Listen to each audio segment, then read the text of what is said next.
18 రోజుల కురుక్షేత్ర యుద్ధం. అలాంటి యుద్ధం ఇప్పటి వరకు మళ్ళీ జరగలేదు. దుర్యోధనుడు తన సైన్యంతో మొత్తం 5 పాండవులని నిలువరిస్తూ చాలా గొప్ప యుద్ధం చేశాడనమాట. ఇక దుర్యోధనుడికి ఏం చేయాలో తెలియదు. గుర్రం ఎక్కి దూరంగా పారిపోతాడనమాట. ఇక ఎప్పుడు యుద్ధం చేయకూడదు అనే ఉద్దేశంతో పారిపోలా. దుర్యోధనుడికి తెలుసు, నన్ను అసలు గదా యుద్ధంలో ఓడించే వారే లేరు, నేను ఇప్పుడు గెలుస్తున్నాను, రాజ్యం నాకే ఉంటుంది. ద్రౌపది పరాభవంలో దుర్యోధనుడు చాలా పొగరుగా, అప్పుడు భీముడు ఒక ప్రామిస్ చేస్తాడు. ఏ తొడ అయితే నువ్వు చూపించి నా భార్యని మమ్మల్ని అవమానించావో ఆ తొడ కురుక్షేత్రంలో దుర్యోధనుడిని ఓడించి హస్తినాపుర రాజ్యానికి ధర్మరాజు రాజయ్యాడు. అందరికీ నమస్కారం. సో లిపి ఎపిక్స్ యాప్ ద్వారా మహాభారతాన్ని అందరికీ నేర్పించాలనే ప్రయత్నంలో భాగంగా చాలా ఇన్ఫర్మేషన్ ఇవ్వడం అయితే జరుగుతుంది.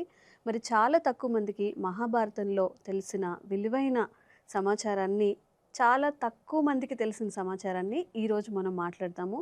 ఈరోజు మనతో ఉన్నారు లిపి ఎపిక్స్ నుంచి అపర్ణ గారు. నమస్తే అండి. హాయ్ ఝాన్సీ, నమస్తే. ఎలా ఉన్నారు? నేను బాగున్నాను. How are you? నేను బాగున్నాను. మహాభారతంలో 18వ రోజుగా చాలా ప్రాధాన్యత ఉన్న రోజుగా మనం చెప్పుకుంటూ ఉంటాం. కురుక్షేత్ర యుద్ధం జరిగినప్పుడు ఈ 18వ రోజు శల్యుడు చనిపోయిన తర్వాత దుర్యోధనుడు యుద్ధం నుంచి వెళ్ళిపోయాడు, ఇంకా చెప్పాలి అంటే పారిపోయాడని చాలా మంది అంటూ ఉంటారు. అసలు ఇది కరెక్టేనా? మరి అంత రాజు అంతటి వారు ఎందుకు పారిపోయారు, లేదా బయటకు అలా వచ్చిందా? మహాభారతంలో 18 రోజుల కురుక్షేత్ర యుద్ధం, అలాంటి యుద్ధం ఇప్పటి వరకు మళ్ళీ జరగలేదు, మళ్ళీ జరగదు కూడా. 18 రోజుల పాటు పాండవులకి కౌరవులకి మధ్య జరిగిన యుద్ధంలో ఎంతో మంది గొప్ప గొప్ప రాజులు, ప్రపంచ రాజులు అందరూ వచ్చారు, యుద్ధాలు చేశారు.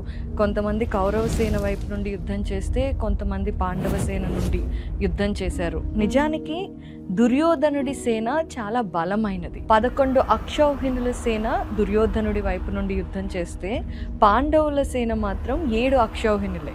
అయితే 18 రోజులు అయ్యేసరికి చాలా నష్టం దుర్యోధనుడి వైపు సేనకి జరిగిపోయి చాలామంది దుర్యోధనుడి వైపు నుండి చనిపోయారు. ఇక 18వ రోజు సేనాధిపతిగా శల్యుడిని నియమించాడనమాట దుర్యోధనుడు. శల్యుడిని ధర్మరాజు ఒక హాఫ్ డేలోనే, అంటే పొద్దున యుద్ధం మొదలైతే సూర్యోదయంతో మధ్యాహ్నం వేళకి శల్యుడు చనిపోయాడు, ధర్మరాజు చంపేస్తాడు. ఆ తర్వాత జరిగిన ఘట్టాలు దుర్యోధనుడు అక్కడి నుండి తప్పించుకొని వెళ్ళిపోవటానికి కారణమయ్యాయి. ముఖ్యంగా మనం ఒకసారి ఆ యుద్ధం గురించి చూస్తే 18వ రోజుకి పాండవ సేన వైపు దృష్టద్యుమ్నుడు ఉన్నాడు, సాత్యకి ఉన్నాడు, ఉప పాండవులు ఉన్నారు, పాండవులు 5 ఉన్నారు, ఇంకా చాలా మంది ఉన్నారనమాట. ఒకవైపు దుర్యోధనుడి వైపు శకుని ఉన్నాడు, కృతవర్మ, కృపాచార్యుడు, అశ్వత్థామ వీళ్ళు మిగిలారు.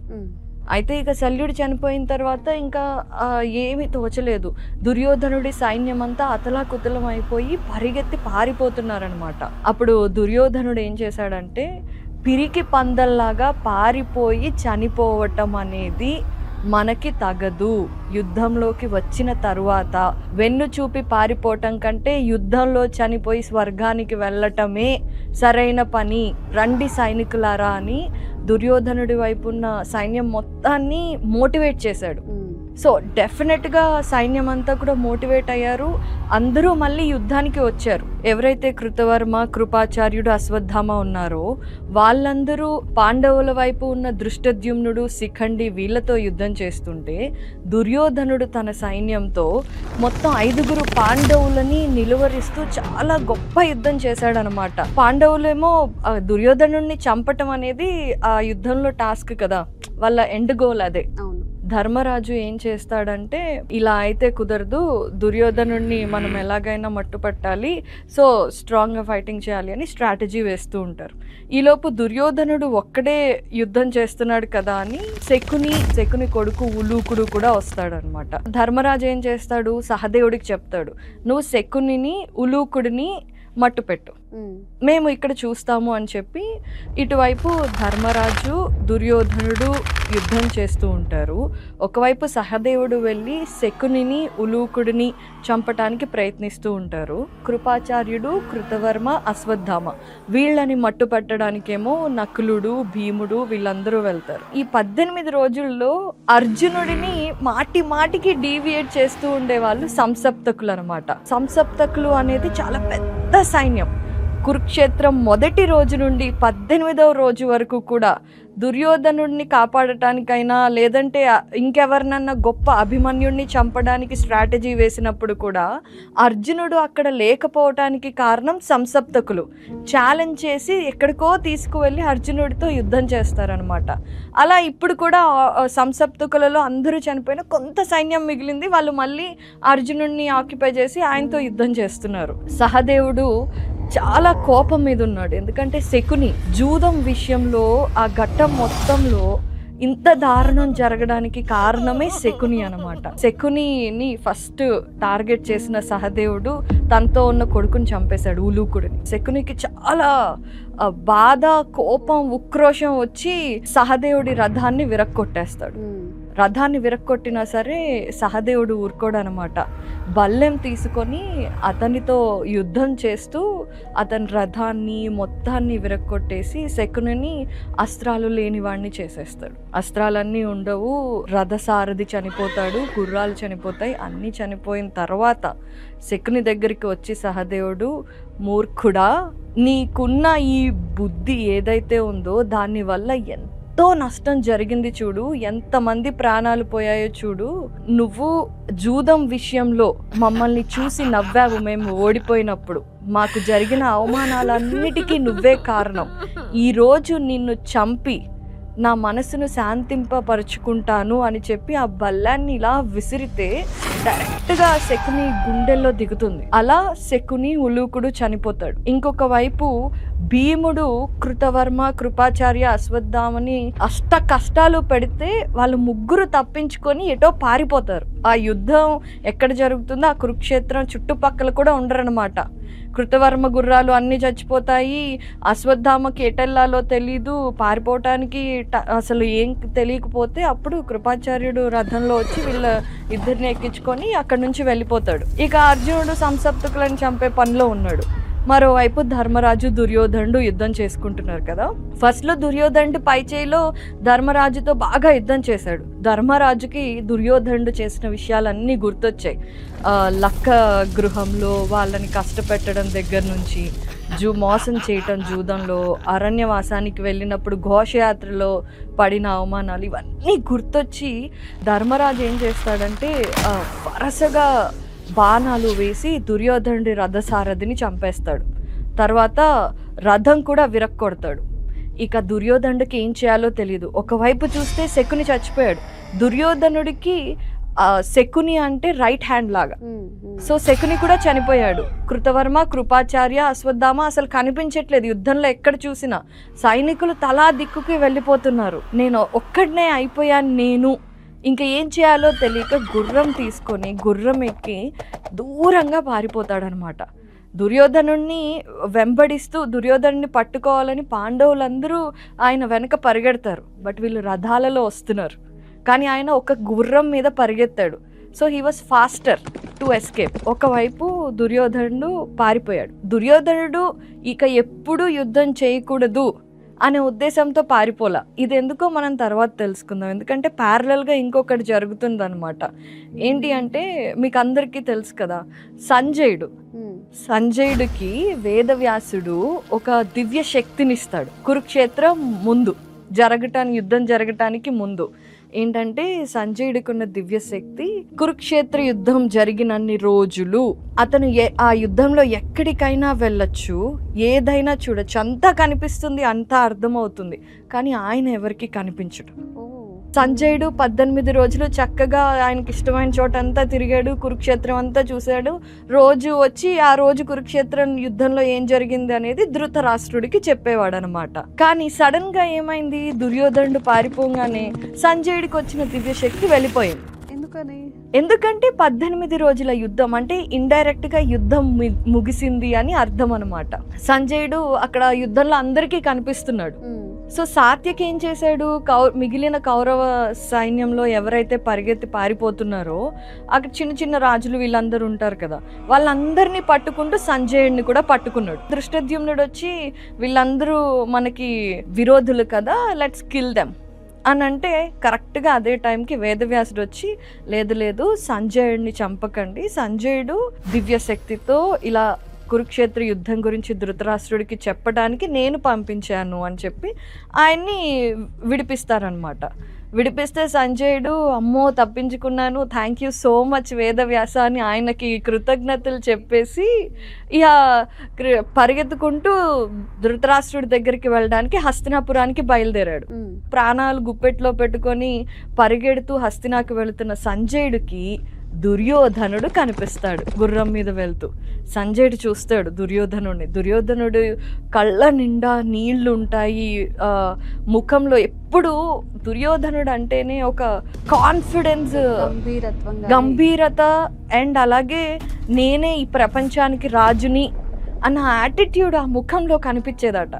కానీ ఫస్ట్ టైం సంజయుడు చూసినప్పుడు ఆయన ముఖంలో బాధ, సాడ్నెస్ ఇవన్నీ కళ్ళ నిండా నీళ్ళతో ఏమీ మాట్లాడలేదు. ఇద్దరు ఒకరినొకరు చూసుకున్నారు, ఏమీ మాట్లాడలేదు. దుర్యోధనుడు అటు వెళ్ళిపోయాడు. తర్వాత సంజయుడు ఇటు వచ్చేసి హస్తినాపురానికి ధృతరాష్ట్రుడికి చెప్పాడు, రాజా ఇంకేముంది, యుద్ధం అంతా అయిపోయింది, ధృతరాష్ట్రుడికి ఇలా ఆయన కుమారులందరూ చనిపోయారని, దుర్యోధనుడు ఒక్కడే మిగిలాడని చెప్తాడనమాట. ధృతరాష్ట్రుడు చాలా బాధపడిపోయి కళ్ళు తిరిగి పడిపోతాడు. ఆ తర్వాత అక్కడున్న వాళ్ళందరూ ఆయన్ని లేపితే సంజయుడిని అడుగుతాడనమాట ధృతరాష్ట్రుడు, ఏంటి ఇప్పుడు దుర్యోధనుడు ఎక్కడికి వెళ్ళాడు, ఏం చేస్తున్నాడు, ఎలా అని. సంజయుడికి కూడా ఇంకా అప్పుడు ఏం తెలియదు కదా, సో ఆయన కూడా ఇంకా ఏం చెప్పలేడు. ఇలా నేను చూశాను అతను పారిపోతున్నాడు అనేది మాత్రం తెలుసు. సో ఇంకోవైపు ఏంటి, దుర్యోధనుడు పారిపోయాడు. దృష్టద్యుమ్నుడు సాత్యకి మిగిలిన చిన్న చిన్న రాజుల్ని పట్టుకొని వాళ్ళని బంధించేశారు. పాండవులు ఏం చేస్తున్నారు, ఈ దుర్యోధనుడిని ఈదర్ ఓడించాలి లేదా చంపాలి, అప్పుడే కదా కురుక్షేత్ర యుద్ధానికి కంక్లూషన్. పారిపోయాడు అంటే మేము గెలిచాము అని వాళ్ళు చెప్పుకోలేరు. సో ఎలా అయినా దుర్యోధనుడిని పట్టుకోవాలి అని 5 వైపుల కురుక్షేత్రం చుట్టూ ఉన్న ప్రదేశాలన్నీ వెతుకుతూ ఉన్నారనమాట. ఇలా సంజయుడు ధృతరాష్ట్రుడికి యుద్ధ రంగంలో విషయాలన్నీ చెబుతూ ఉన్నప్పుడే కృపాచార్యుడు అక్కడికి వస్తాడు. సంజయుడు ఏం చెప్తాడంటే, నేను దుర్యోధనుడిని చూశాను, దుర్యోధనుడు మడుగు వైపు వెళ్తున్నాడు తూర్పు దిక్కుగా, అక్కడ కృష్ణ ద్వైపాయన మడుగు అని ఉంటుందన్నమాట, బహుశా అక్కడ మడుగులో ఉన్నాడేమో అని చెప్తాడు సంజయుడు. అప్పుడు కృపాచార్యుడు, కృతవర్మ, అశ్వత్థామ వీళ్ళ ముగ్గురు ఆ మడుగు దగ్గరికి వెళ్తారు. అక్కడ చూస్తూ ఉంటారనమాట. వాళ్ళకి తెలుసు దుర్యోధనుడికి ఒక గొప్ప విద్య వచ్చు, అదేంటంటే జలస్తంభన విద్య. సో దాంతో ఏంటంటే, ఇప్పుడు ఒక చిన్న కాలువ ఉందనుకోండి, మనం అందులో ఉంటే మనం ఆక్సిజన్ పీలుస్తుంటే బయటకి బుడగలు కనిపిస్తాయి, వాటర్ వేవ్స్ ఉంటాయి కదా, అవి వస్తాయి అన్నమాట. కానీ జలస్తంభన విద్య ఏంటంటే అది కనిపించదు, లోపల ఒక మనిషి ఉన్న పైకి ఏమి లేనట్టు, కరెక్ట్ అలాగే ఉంది. సో ఎవ్వరికీ తెలియదు. అందుకని అలాగా జలస్తంభన విద్యతో ఆ మడుగులో దాక్కుంటాడు దుర్యోధనుడు. సో వీళ్ళకేంటి, అందులో ఉన్నాడా లేడా ఐడియా లేదు కదా, they have to test it out. So అప్పుడు కృపాచార్యుడు అంటాడనమాట, నువ్వు ఇలా పిరికి పందలాగా భయపడి ఒక మడుగులో దాక్కోవటం ఏంటి, రా బయటికి రా, వెళ్ళి యుద్ధం చేద్దాం, చావో రేవో అక్కడే తేల్చుకుందాము అని అంటారు. లోపలి నుండి దుర్యోధనుడు సమాధానం ఇస్తాడు, కృపాచార్య నేను భయపడి పారిపోయి దాక్కోలేదు, మన వైపు యుద్ధం చేయటానికి ఎవ్వరూ లేరు, మనతో వచ్చిన 11 అక్షౌహిణుల సైన్యం చాలా వరకు నశించిపోయింది, కానీ పాండవుల వైపు దృష్టద్యుమ్నుడు, శిఖండి లాంటి ఎంతో గొప్ప మంది, సాత్యకి ఇలా ఎంతో మంది ఉన్నారు. మీ ముగ్గురు నేను నలుగురం కలిసి ఇప్పుడు వెళితే మనం యుద్ధంలో చనిపోయి స్వర్గానికి వెళ్ళటం తప్ప మనం ఏమీ సాధించలేము. కాబట్టి దాక్కొని నేను నా శరీరానికి తగిలిన గాయాలన్నీ మాన్పించుకొని కాస్త రెస్ట్ తీసుకొని బలం పుంజుకున్నాక మళ్ళీ యుద్ధానికి వెళదాం. కాబట్టి మీరు కూడా రహస్యంగా ఎక్కడైనా అండర్ గ్రౌండ్కి వెళ్ళిపోండి, కొన్ని రోజుల తర్వాత మళ్ళీ యుద్ధం చేద్దాం అని దుర్యోధనుడు అంటాడనమాట. సో వీళ్ళకేమో ఏం అర్థం కాదు, ఇదేంటి ఇలా అంటున్నాడు అని అనుకుంటారు. కానీ దుర్యోధనుడు బయటకు రావట్లా. సో సరే అని చెప్పి ఇంకా ఏమీ చేయలేక వీళ్ళ ముగ్గురు అండర్ గ్రౌండ్కి వెళ్ళిపోమని చెప్పాడు కదా, ఇప్పుడు ఎలాగో బయట ఉంటే వాళ్ళు చంపేస్తారు పాండవులు. సో అందుకని వాళ్ళు అడవిలోకి వెళ్ళిపోతారు. కానీ ఈ విషయం మన 5 పాండవులు, మిగతా పాండవ సైన్యంలో ఉన్న వాళ్ళందరూ దుర్యోధనుడిని వెతుకుతూ ఉన్నారు కదా. అలా భీముడు ఆ అడవిలో వెతుకుతున్నప్పుడు ఆ మడుగు చుట్టుపక్కల అక్కడే ఏ కోయవాడో నడుస్తూ వెళ్తూ ఉంటే ఇలా దుర్యోధనుడి గురించి చెప్పి, ఇతను గనక నీకు కనిపిస్తే వెంటనే వచ్చి నాకు చెప్పు అని అంటారు. సో అతను ఏం చేస్తాడు, ఇలా కృతవర్మ, కృపాచార్య, అశ్వత్థామ మడుగు దగ్గర మాట్లాడుతుంటే నీటిలో నుండి సౌండ్ వస్తుంది. ఆహా, ఇక్కడ ఎవరో ఉన్నారు ఈ నీటిలో అని వెంటనే అది చెట్టు చాటుని దాక్కొని అది చూసి వెంటనే పరిగెత్తుకొని పాండవ సైన్యం ఎక్కడైతే శిబిరాలు ఉన్నాయో అక్కడికి వెళ్ళి ధర్మరాజుకు చెప్తాడు. ధర్మరాజుకు చెప్తే ఖచ్చితంగా దుర్యోధనుడికి జలస్తంభన విద్య తెలుసు అనే విషయం ధర్మరాజుకి తెలుసు. ఖచ్చితంగా నీటిలో ఉన్నది దుర్యోధనుడే అని చెప్పి అప్పుడు పాండవులు 5 శ్రీకృష్ణుడు వీళ్ళు ఆ మడుగు దగ్గరికి బయలుదేరుతారు. మరి కృష్ణద్వైపాయనం అనే మడుగులో ఉన్న దుర్యోధనుడు భీముడితో గదాయుద్ధం చేయడం ఎందుకు జరిగింది, ఎలా జరిగింది? ఇది కూడా చాలా ఇంట్రెస్టింగ్ విషయం ఝాన్సీ. అంటే మనకి ఈ మహాభారతంలో కురుక్షేత్రం ఇక్కడంతా కూడా కృష్ణుడు ఉంటాడు కదా.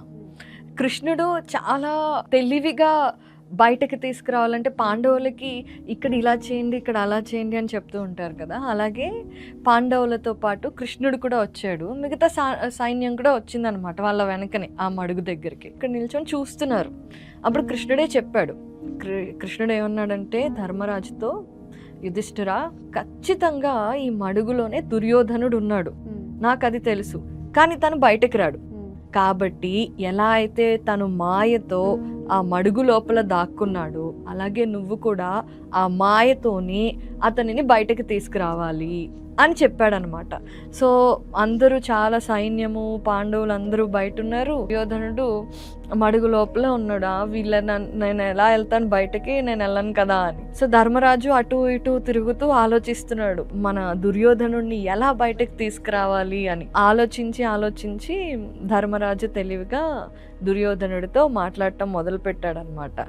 దుర్యోధన, నువ్వు ఇన్ని రోజులు ఎంతో కుట్రలు చేసి మమ్మల్ని చంపాలి, రాజ్యాన్ని గెలుచుకోవాలి అని అనుకున్నావు కదా, ఇప్పుడేమైంది, నువ్వు దాక్కున్నావు, నీలో మగతనం చనిపోయిందా, నువ్వు నపంసకుడు అయ్యావా అని చాలా హార్ష్గా మాట్లాడాడనమాట.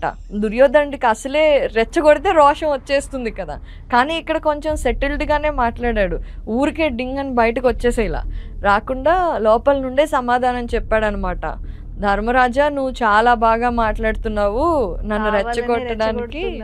కరెక్ట్, నేనేమి నపుంసకుడిని అయిపోలేదు, నా ఒళ్ళంతా గాయాలయ్యున్నాయి. నేను నా శరీరానికి కాస్త స్వాంతన ఇవ్వటానికి ఇక్కడ రెస్ట్ తీసుకుంటున్నాను. మీరు కూడా వెళ్ళి విశ్రాంతి తీసుకోండి, మళ్ళీ యుద్ధం చేద్దాం రేపు అని అంటాడనమాట. అప్పుడు మళ్ళీ ధర్మరాజు, చూడు, యుద్ధంలో మేము చాలానే రెస్ట్ తీసుకున్నాము, ఇప్పటికే హాఫ్ డే అయిపోవచ్చింది.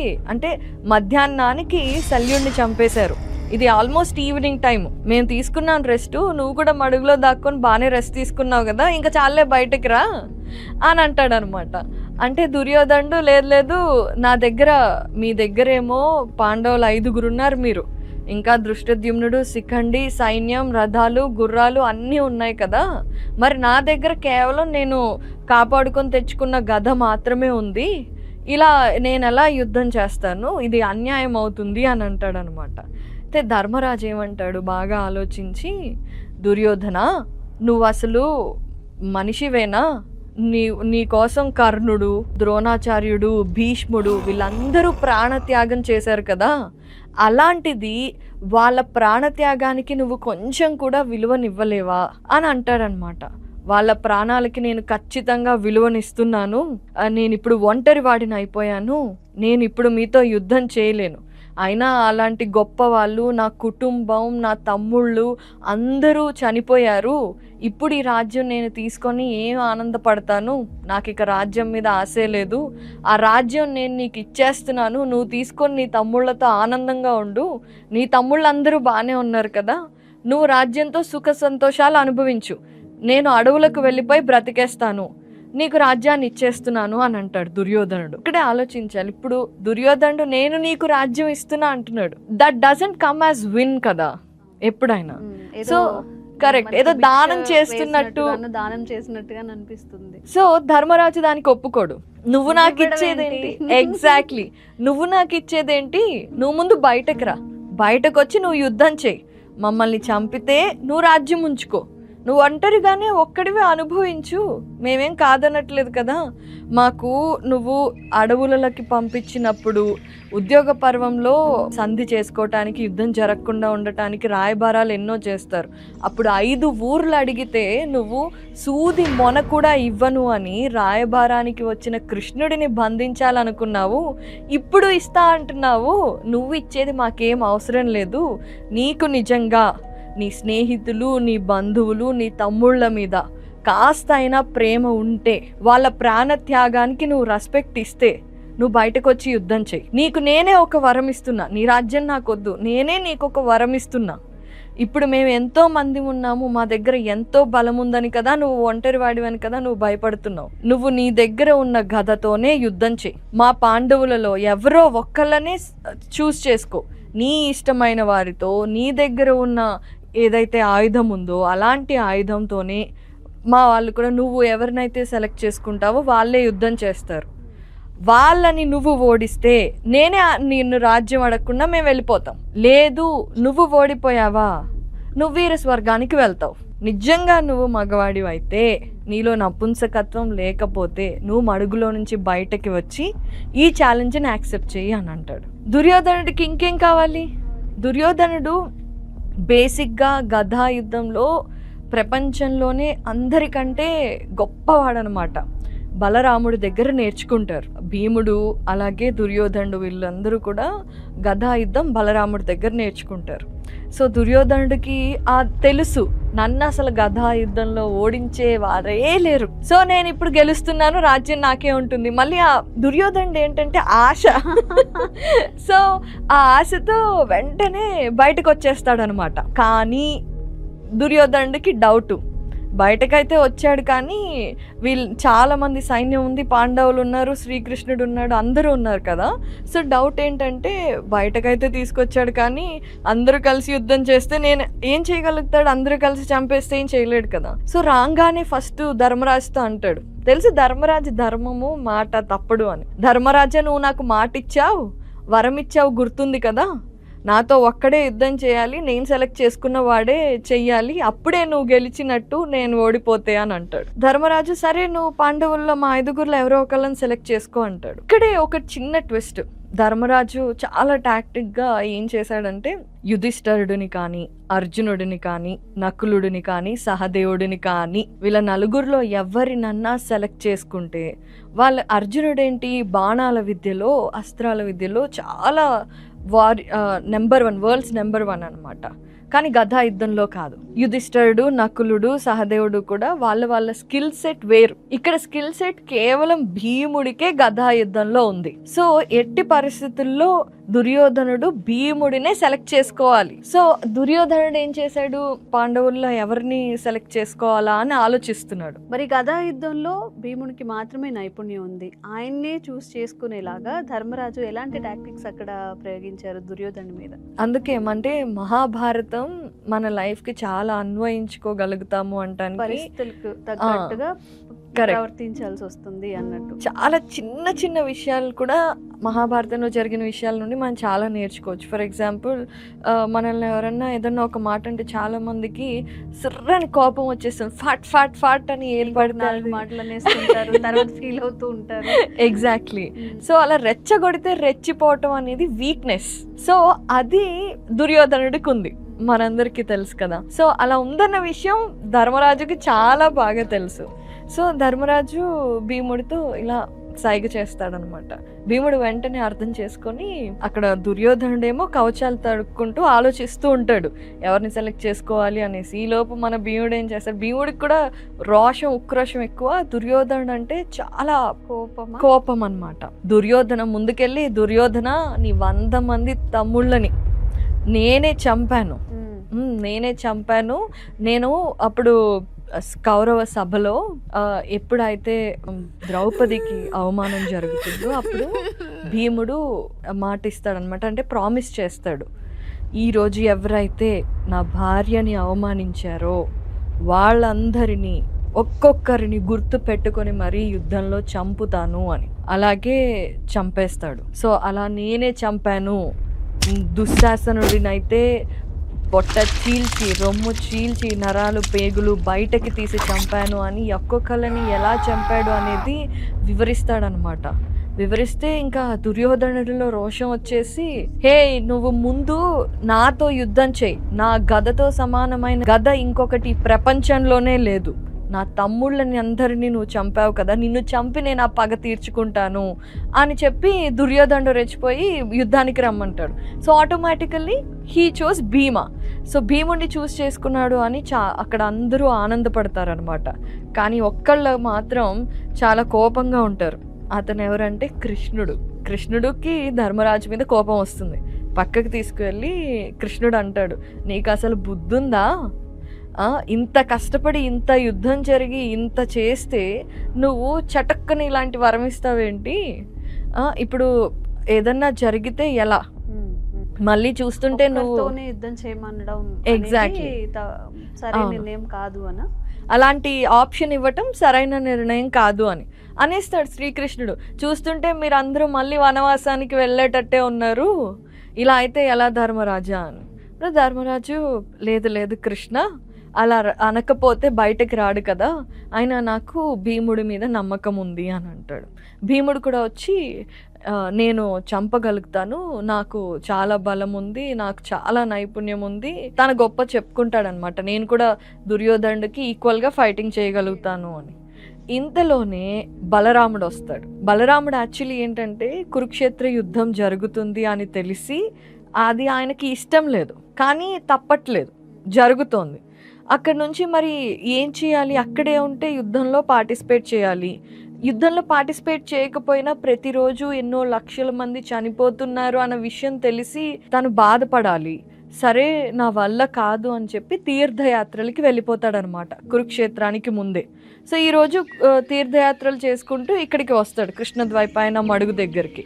అక్కడ జరుగుతున్న విషయం తెలుసుకొని ఇక్కడికి వచ్చి ఇంటిది దిస్ ఇస్ నాట్ రైట్ అంటారు. బట్ కృష్ణుడు, ధర్మరాజు, దుర్యోధనుడు అందరూ ఒప్పుకున్నారు కదా ఈ యుద్ధానికి.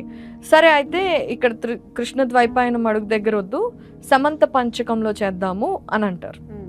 సో ఇప్పుడు సమంత పంచకానికి అందరూ వెళ్ళారు.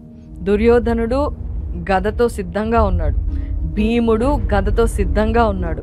సమంత పంచకంలో యుద్ధం మొదలైంది. దుర్యోధనుడు భీముడు గదా యుద్ధం చేసుకుంటుంటే ఒక్కొక్కసారి ఆ గద తగిలినప్పుడు పైన ఆకాశంలో మెరుపులు వచ్చాయి. ఒక్కొక్కసారి వాళ్ళు యుద్ధం చేస్తుంటే భూమి కంపించిపోయి ఏంటి భూకంపం వస్తుందా అన్నట్టు ఒక్కొక్కళ్ళు భయపడి కింద పడిపోకుండా ఉండటానికి పక్కనున్న పెద్ద చెట్లు అలాంటివి పట్టుకున్నారంట. అంటే ఇమాజిన్ అప్పట్లో వాళ్ళు ఎంత పవర్ఫుల్ అయి ఉంటారు. సో వాళ్ళు హైట్ వెయిట్ అనే కాదు, వాళ్ళకుండే గదల్లో ఉండే శక్తి కూడా, ఇప్పుడు ఆరోస్లో అర్జునుడి అస్త్రాలలో కూడా శక్తి ఉంటుంది కదా, సో అలాగే వీళ్ళకి కూడా గదల్లో ఆ శక్తి అదంతా ఉంటుంది. సో వాళ్ళు అలా యుద్ధం చేసుకుంటూనే ఉన్నారు. ఒకసారి భీముడు పై చేయిలో ఉంటే ఇంకోసారి దుర్యోధనుడు పై చేయిలో ఉంటున్నాడు. ఇలా యుద్ధం జరుగుతూనే ఉంది. ఏం చేయాలి, ఎవరు గెలుస్తారు ఏంటి ఎవరికి అర్థం కావట్లేదు. అక్కడంతా సైలెన్స్, వారిద్దరి గదా చప్పుళ్ళు, ఆ గదా చప్పుళ్ళ వల్ల వచ్చే ప్రకృతిలోని ప్రకంపనలు, ఇవి తప్ప ఇంకక్కడ ఏమీ లేదు. కళ్ళు మూసుకొని తెరవాలంటే కూడా ఎక్కడ ఏం జరుగుతుందో, ఏం మిస్ అవుతామో అన్న ఇదిలో అందరూ కంపితులై చూస్తున్నారనమాట ఆ యుద్ధాన్ని. అయితే కృష్ణుడు కూడా చూస్తున్నాడు, ఈ యుద్ధం ఇలాగే కొనసాగుతోంది, ఏం చేయాలా అని ఆలోచిస్తూ చూస్తున్నాడు. సో భీముడు దుర్యోధనుడు బాగా యుద్ధం చేసుకుంటున్నారు. అయితే అంతలోనే మన శ్రీకృష్ణుడికి ఒక విషయం గుర్తొస్తుంది. ద్రౌపదిని పరాభవంలో దుర్యోధనుడు చాలా పొగరుగా, ఇప్పుడు నీ 5 భర్తలు దగ్గర ఏమీ లేదు, వాళ్ళే సేవకులు అయిపోయారు, వచ్చి నా దగ్గర ఉండు అని ఇలా తొడ చూపించి తొడ చరుస్తాడనమాట. అప్పుడు భీముడు ఒక ప్రామిస్ చేస్తాడు, ఏ తొడ అయితే నువ్వు చూపించి నా భార్యని మమ్మల్ని అవమానించావో ఆ తొడ లేకుండా నేను విరిచేస్తాను, ముక్కలు ముక్కలు చేస్తాను అని. అది గుర్తొస్తుంది శ్రీకృష్ణుడికి. వెంటనే భీముడు ఎటువైపు అయితే యుద్ధం చేస్తున్నాడో అతనికి ఎదురుగా దూరంగా వెళ్ళి ఇలా తొడ చూపిస్తాడు. సో భీముడికి అర్థమవుతుంది. కానీ ఏదైనా యుద్ధం జరిగేటప్పుడు కొన్ని రూల్స్ ఉంటాయి. అలాగే ఈ గదా యుద్ధంలో రూల్ ఏంటంటే బాడీ పై పార్ట్ మీదే గదతో కొట్టిన దెబ్బ తగలాలి, కింద తగలకూడదు. సో అది ఒక రూల్ అన్నమాట.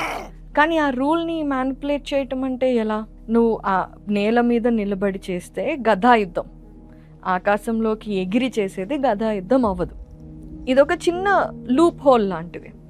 సో ఎప్పుడైతే యుద్ధం చేస్తూ భీముడు దుర్యోధనుడిని కొట్టడానికి వచ్చాడో, దుర్యోధనుడు గాలిలో ఎగిరి భీముడి తలని కొట్టడానికి తను గాలిలో ఎగిరాడు 2 కాళ్ళతో.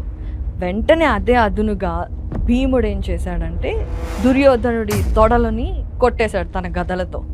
తొడలు అంటే చాలా సెన్సిటివ్ పార్ట్స్. వెంటనే అతని తొడలు చీలి రక్తం వచ్చి అతని కాళ్ళు విరిగిపోయి అతను నేల మీద పడిపోయాడు. నేల మీద పడిపోగానే ఆబ్వియస్గా ఇంకా అతని 2 కాళ్ళు విరిగిపోయాయి. సో అప్పుడు బలరాముడు వచ్చాడు. అసలు ఏంటిది, ఇది అన్యాయం, ఇలా జరగకూడదు, భీమా నువ్వు అన్యాయంగా దుర్యోధనుడిని ఓడించావు అని అంటారు. అంటే అప్పుడు శ్రీకృష్ణుడు వస్తాడు. ఏది అన్యాయం, ఎవరికి అన్యాయం అని చాలా దుర్యోధనుడు చేసినవన్నీ చెప్తాడనమాట. పాండవులు చిన్న వయసులో ఉన్నప్పుడు కుంతితో సహా వేరే ఊరు వెళితే అక్కడ లక్క ఇల్లు కట్టించి అందులోనే వాళ్ళని తగలపెట్టాలి అని అనుకున్నాడు. మరి అది అన్యాయం కాదా? జూదంలో మోసంతో గెలిచి 12 సంవత్సరాలు అరణ్యంలో అష్టకష్టాలు పడేలా చేశాడు. అది అన్యాయం కాదా? ద్రౌపదిని వివస్త్రని చేయాలని ఆలోచన అన్యాయం కాదా? అడవులలో వాళ్ళ కష్టాలు పడుతూ ఉంటే ఘోషయాత్ర అనే పేరుతో వెళ్ళి వాళ్ళని ఇంకా అవమానించడానికి ప్రయత్నించాడు. అది అన్యాయం కాదా? ఇలా ఎన్నో చెప్తాడనమాట. చెప్పి మరి దేని గురించి నువ్వు మాట్లాడుతున్నావు? అభిమన్యుణ్ణి అందరూ కలిసి చంపారు, అది అన్యాయం కాదా? అయినా భీముడు దుర్యోధనుడి కాళ్ళు నేల మీద లేనప్పుడే కొట్టాడు. ఇది కేవలం తన ప్రతిజ్ఞ పూర్తి చేసుకోవడానికి చేసిన పని మాత్రమే అని చెప్తాడనమాట. బలరాముడు ఏమీ మాట్లాడలేక అక్కడ నుండి వెళ్ళిపోతాడు. ఇంకేముంది, అతని కాళ్ళు తొడలు విరిగిపోయాయి. This is the moment Jhansi. అప్పుడు అఫీషియల్గా కురుక్షేత్ర యుద్ధాన్ని పాండవులు గెలిచి కురుక్షేత్రంలో దుర్యోధనుడిని ఓడించి హస్తినాపుర రాజ్యానికి ధర్మరాజు రాజయ్యాడు. దీని తర్వాత కూడా ఇంకా చాలా ట్విస్ట్స్ అండ్ టర్న్స్ ఉన్నాయి. చాలా అంటే ఇప్పుడు దుర్యోధనుడు కాళ్ళు విరిగి అక్కడే పడ్డాడు, కానీ ప్రాణాలు పోలేదు. ఇంకో 2 రోజులు ఆయన ప్రాణాలతోనే ఉన్నాడు. ఒకవైపు భీష్ముడు అంపశయ్య మీద పడుకునే ఉన్నాడు. ఇంకొక వైపు కుంతికేమో కర్ణుడు తన కొడుకే, తన ప్రాణాలు పోయాయి. తనకి ఎవరు అంత్యక్రియలు చేస్తారు? అంతే కదా, కర్ణుడి కొడుకులు కూడా చనిపోయారు కదా. అది ఏం జరుగుతుంది, తన కొడుకు చనిపోయాడు అనే బాధ తన దగ్గర ఉంది.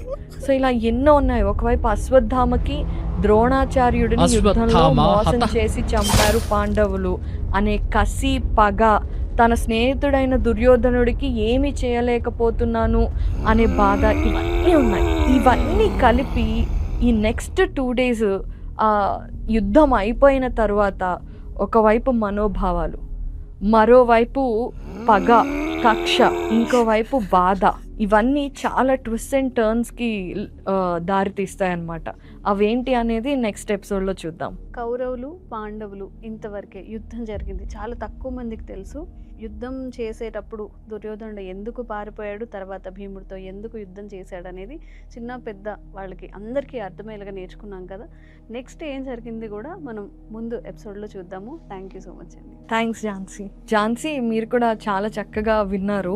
ఇంట్రెస్టింగ్గా అనిపించిందా? చాలా ఇంట్రెస్టింగ్గా అండ్ తెలియనివి కూడా మేము తెలుసుకున్నాము. నాకైతే పర్సనల్గా చాలా మంచిగా అనిపించింది. సో బేసిక్గా ఇది ఒక కథలాగా చూస్తేనేమో పాండవులు కౌరవుల కథ, కానీ అంతర్లీనంగా ఎన్నో మనుషులకి కావలసిన టాపిక్స్ ఉంటాయన్నమాట. ఫర్ ఎగ్జాంపుల్ ఇందాకే మనం అనుకున్నాం కదా, మనలో రోషం, కక్ష, పగ, అసూయ ఇలాంటివి ఉంటే ఏం జరుగుతాయి, ఒక సిట్యువేషన్లో ఉన్నప్పుడు తెలివిగా సంయమనంతో ఆలోచించడం ఎందుకు అవసరం, ఇది ధర్మరాజుని చూసి మనం నేర్చుకోవచ్చు. అలాగే రోషంతో ఆవేశంతో ఉంటే మనకే నష్టం జరుగుతుంది అనేది దుర్యోధనుడి కేసులో మనం చూసాం కదా. మహాభారతం అనేది 18 పర్వాలు.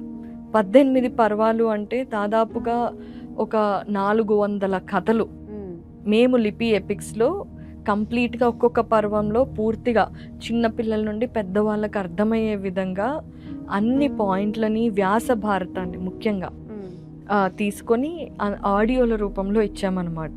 ఇలా మేమందరం చెబితే ఆహా ఈ అమ్మాయి బాగా చెప్పింది లేదా ఈ అబ్బాయి బాగా చెప్తున్నాడు, మనం మహాభారతం తెలుసుకున్నాం అని అనుకోవచ్చు, తప్పులేదు. చిన్న చిన్న టాపిక్స్ మనము చెప్తాము, అలా చూసిన వాళ్ళందరూ కూడా బాగా చెప్తున్నారు, మాకు కూడా మహాభారతంలో కొన్ని పాయింట్స్ తెలిసే అనుకుంటాం.